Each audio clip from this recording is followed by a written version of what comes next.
Hi, welcome to the first lecture.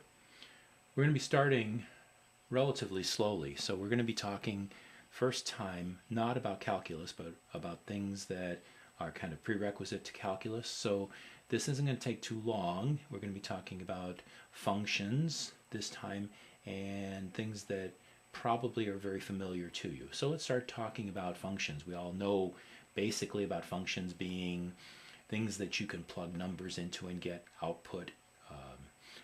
Typical examples of functions, the simplest, well, one of the simplest examples is our old friend f of x equals x squared, which you know to be kind of a parabola. Well, it is a parabola.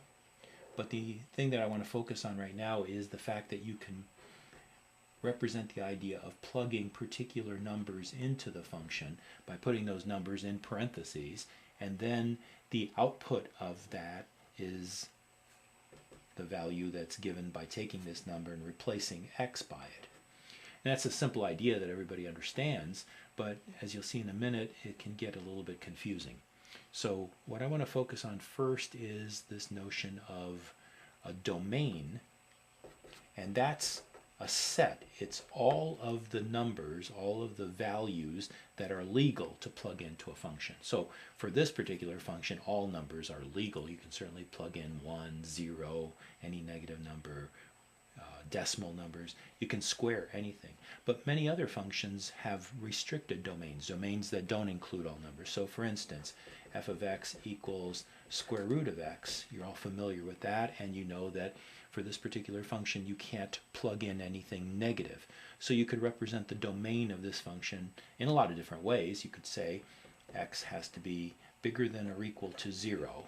That's one way to say it. You could also say the interval from including 0, so you put a bracket on the left side, 0 out to infinity, like that. Or you could just write it in words. There's 50 ways to write this. So just basically communicate the idea that all non-negative numbers can be plugged in. Now, some more interesting problems come up where you're trying to define the domain or find the domain of something like this. So for f of x equals 1 over x squared minus 1, what is the domain? Well, the domain is the set of all numbers that you can legally plug into that function. And what's the problem here? Well, the only things that are not legal to plug in are values for x that make the bottom part 0. So you have to eliminate anything that might make that bottom 0. So how can the bottom, namely x squared minus 1, be equal to 0? Well, you can just think of numbers that might work there, or you can do the standard thing, which is to factor x squared minus 1. And then it's easy to tell, because when you have a product of two numbers equal to 0, then one of them has to be 0. So that means that x has to be equal to 1, or x has to be equal to negative 1. And for either of these numbers, we're thinking backwards here, these numbers will make x squared minus 1 0, which makes the bottom 0, which makes this not exist. So the domain would be all reals except those two guys. Okay, so the domain is a simple enough idea. It's a set. It's all of the numbers that are legal to be plugged into a particular function. Textbook talks about the range. It's a little bit problematic because different people mean different things by the range. I'm not going to focus so much about that, but the textbook considers the range to be all of the y values that you can get out of a function. So, for example, for this function, y equals x squared, all the possible y values that you can get there are just non-negative numbers. So the range of this function would be all y values that are bigger than or equal to 0. But as I said, we're not going to focus on that too much. One of the other things, though, that's a little bit confusing about functions is that we often talk about plugging in more complicated things into a function. So for example, let's take simple function again, f of x equals x squared, but this time we're going to talk about plugging in something that's a little bit complicated. Oops. F of, let's say, x minus 3. Now what does that mean? Well, the definition of a function says that whatever you put in the parentheses here, in this case x minus 3, is what replaces x in the definition. So this x minus 3 replaces x right there. And so what this really means is x minus 3 quantity squared. And so that is the value of f of x minus 3. Now, of course, you can go ahead and multiply this out if you wanted to. You can FOIL it. You can remember the formula for a minus b squared. But there's no reason why you have to multiply this out at this point, which introduces you to what I call Christie's principle, which is never multiply unless you absolutely have to. There's no reason why x minus 3 squared has to be multiplied out right now. There are plenty of reasons why you might want to do it sometime, but unless somebody says that you need to multiply it out, or unless there's a reason to do it because you can't deal with it in this form and you need to look at it in some other form, this is a perfectly fine answer. Don't go any further. You might introduce errors. Just keep it simple. All right? We want to look at something that's actually much more complicated than this, and we'll be looking at this much more in the next few weeks. And it's, for the same example, f of x equals x squared, but this time I want to look at f of something like a plus h minus f of a. What would that mean? Well, you just have to plug in a plus h instead of x, so that's going to mean a plus h quantity squared, and then you have to subtract f of a. Well, that would mean replace x by a, so that would give you a squared. So a plus h squared minus a squared.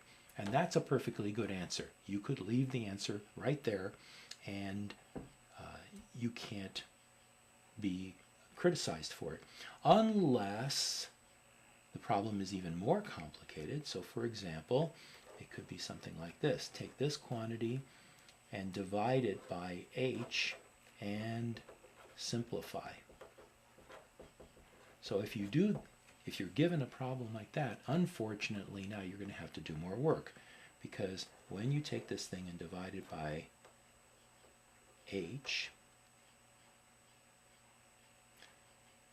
then you're going to get, now you need to multiply out and see if anything cancels out. So if you multiply this out, there's a couple of ways to do this, but we'll multiply first because that's what most of you are thinking.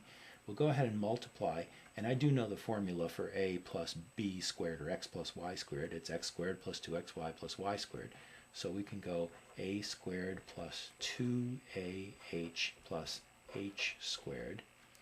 That's this first part. And then we still have a minus a squared on the end.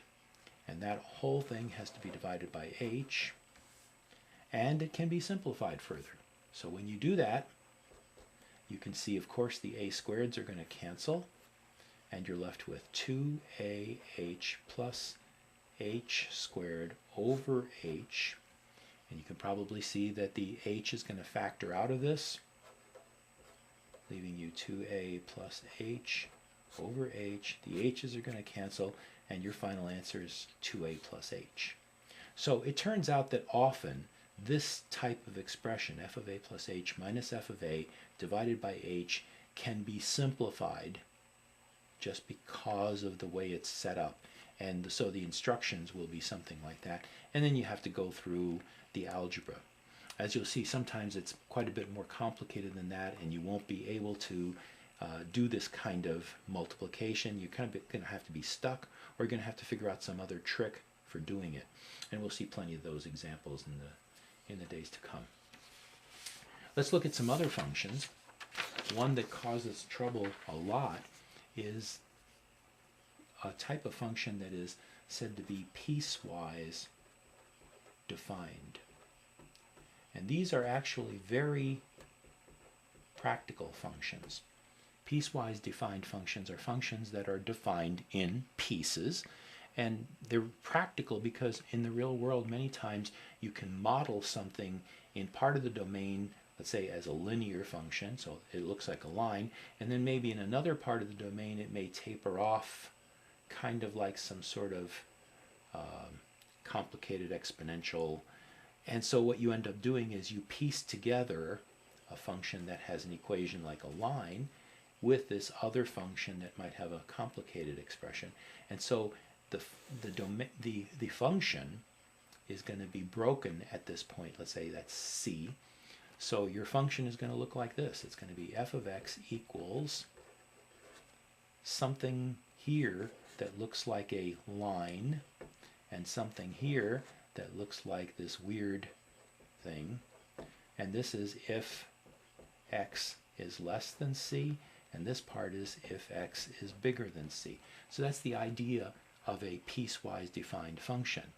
Now, I'm not going to give you a particular model for this, but we'll look at a simpler example. We could just construct something like f of x equals x squared if x is less than 0, and it's 2x if x is bigger than 0.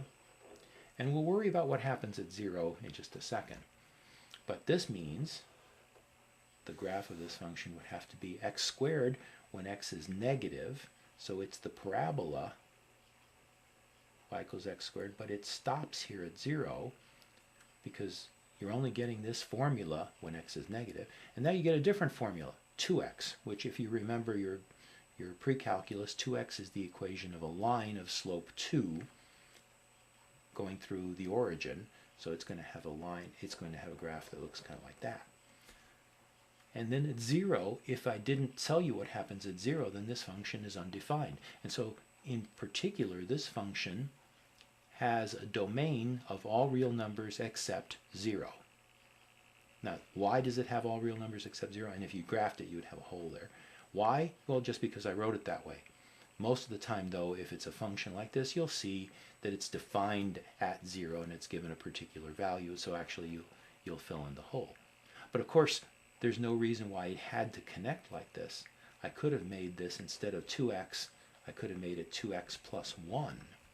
And in that case, this part would be wrong.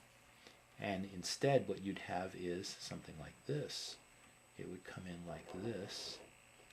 And now, this curve, the x squared part, comes into 0 and fills in the hole, because I have less than or equal to 0. 2x plus 1 would be this line up here. It's shifted up 1 unit, and it hits this point, but it has a hole there. Well, that's just the way it is. This function has a jump, we say. It comes down like this, and it hits 0, and then it jumps up here for no particular reason, and then continues on as a line. All right? And you'll get that sometimes. Things like that happen in real life. Anyway, we'll be seeing lots of examples of piecewise defined functions. Another function that causes problems sometimes is a very simple one, really. It's the absolute value function. Lots of little tricks with absolute value, but you all know how to calculate absolute value. That's not the issue, but I can ask you, what's the graph of the absolute value? And really, the absolute value is a good example of a piecewise defined function, because if you think about it, this is what the absolute value is. It's x if x is bigger than 0 or even equal to 0. In other words, the absolute value of a positive number, or 0, is the same as that number. Absolute value of 6 is 6. Absolute value of 0 is 0. Absolute value of a million is a million. No change. On the other hand, if I give you a negative number to take the absolute value of course the absolute value gives you a positive answer. Now, how does the absolute value do that? Well, actually you should think about it this way. You should think about absolute value not as erasing minus signs, but actually as sticking an extra minus sign on. So if I told you that x is less than 0, how is the absolute value going to change that x into a positive answer? Simple. It just sticks a minus in front of x. So the answer for the absolute value of x, when x is negative, is minus x, which is a little bit weird, but that's the fact. Think of a number like negative 7. What's the absolute value of negative 7? It's minus negative 7, which of course is positive 7. And so really absolute value is an example of one of these piecewise defined functions, because it's the line y equals x, the line y equals x when x is positive or 0, fills in the hole there, and it's the line y equals minus x when x is negative, so it's the line that comes down like that and connects it up. So it's this big V that you're getting as the absolute value function. Okay, now to round off our discussion of functions, what we will look at are a kind of a rogues gallery of all the usual suspects that we talk about with functions. So, of course, we have linear functions, and those are, in some ways, some of the most important functions. And linear functions look like this. F of x, or y, is mx plus b, where m and b are constants. So, for example, y equals minus 2x plus 3 is an example of a linear function. Why is it called linear? Well, duh, because the graph looks like a line. In this case, a line of slope 2, y-intercept 3. We will spend lots and lots of time talking about lines. Linear functions are examples, simple examples, of other kinds of functions called polynomials.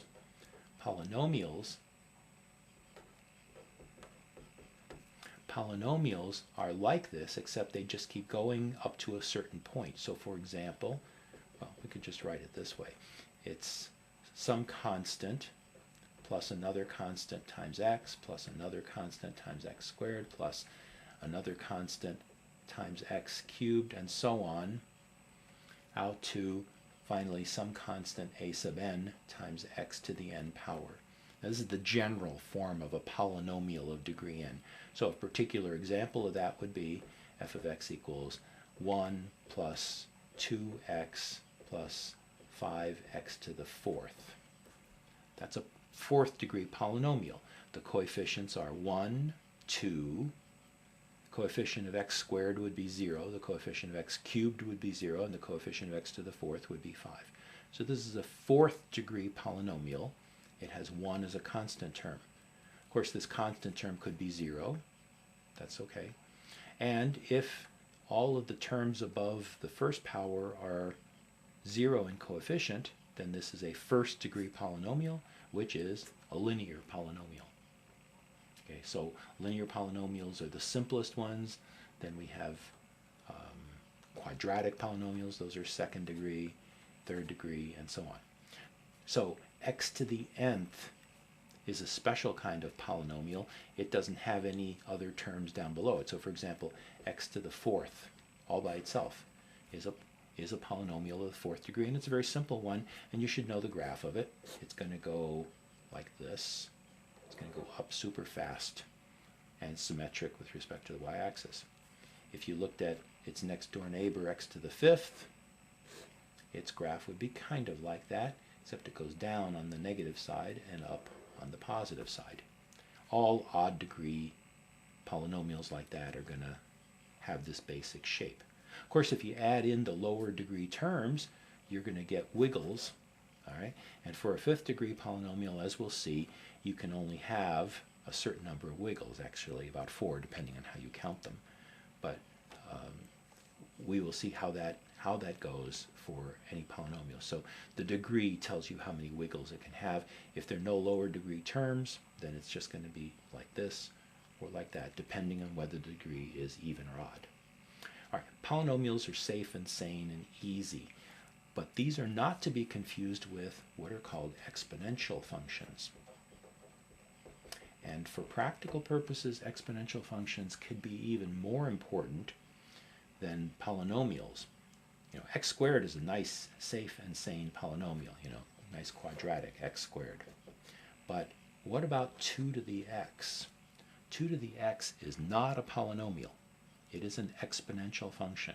If you plug in values for x, 2 to the x grows very rapidly. But if you plug negative numbers in for x, 2 to the minus 2, for example, remember, means 1 over 2 squared.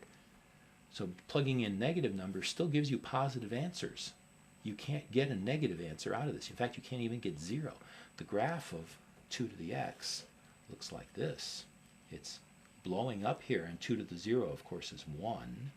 So when you plug in 0, you get 1. But down on the negative side, these numbers are going to go down, down, down, and be asymptotic to the x-axis. So an exponential function is going to go like this. It's an increasing function all the way, and it really explodes in the positive part. And as we'll see, exponential functions grow faster than any polynomial, and we'll see what that means and quantify that as we go on in the semester. Okay, so there are exponential functions, and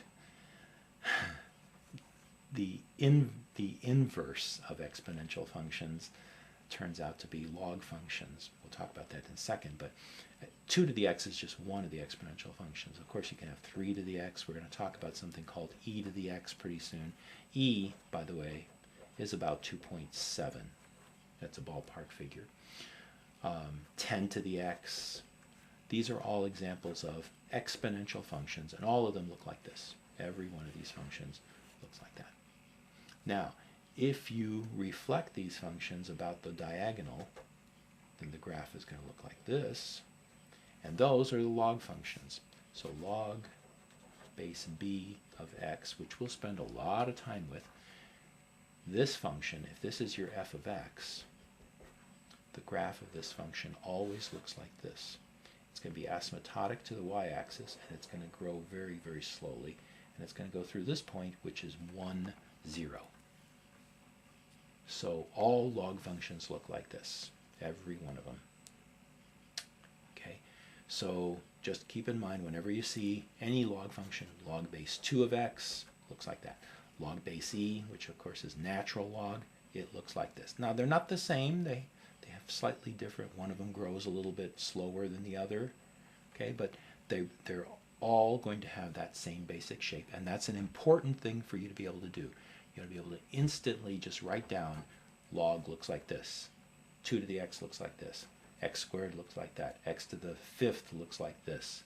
You got to be able to do that instantly without even thinking about them, without plugging in any numbers. Those are your standard simple examples. Now, with those simple examples, there are lots of things that you can do with those functions to transform them into other functions with elementary shifting. So the simplest example is, suppose that you know what the graph of a function is for f of x. Suppose that you knew the graph of f of x looked like this. Then what would the graph of f of x plus 2 look like? And that's not too hard. You would take wherever this is and just add 2 to every y value. So it would basically shift it up 2 units. And so you'd have a graph that would parallel it, except it'd be 2 units higher. Okay, so if you have a graph of a function and you add or subtract a constant, then that's going to shift the y values up or down, depending on whether you add a positive or subtract a positive. Okay, so that's a vertical shift. You can also do the same thing with a horizontal shift. It's a little trickier. If you take f of x minus 2, for example, you might remember this from pre-calculus. What's this going to do? Well, in fact, this is going to shift the graph to the right 2 units. So for example, let's take f of x equals x squared, right? The graph of f of x equals x squared, everybody knows, goes through 0, 0. But what does f of x minus 2 look like without plugging anything in? Well, I already told you it's going to be this graph except shifted to the right 2 units. So it's going to be this graph. 1, 2. The vertex moves over. The vertex moves over, and so the parabola is going to be here instead of there. Now, how can I be sure of this? Let's just try it. What happens if you actually plugged in 2 in here? Well, it'd be like plugging in 0 for this, because 2 minus 2 is 0. So you're going to get the lowest that the squaring function can get, which is 0. And then for x being a little bigger than 2, you're getting this part. For x being a little bit less than 2, you're getting that part. So putting x minus something is going to cause the original graph to shift right by that amount. Similarly, if you went f of x plus 3, it would take the original graph, x squared, and shift it to the left 3 units. A little bit confusing because you think about plus 3 maybe going to the right, but it's just something you have to remember. You can do a reality check on this. What will give you the 0 for this? Well, obviously negative 3. So if the 0 of the original function was at the origin, then negative 3 will be your new 0 that's to the left. Okay, so this gives you left shift, right shift for simple functions. You can also do stretching. So if you take a function and multiply it by 2, that's just going to make it go up faster, twice as fast.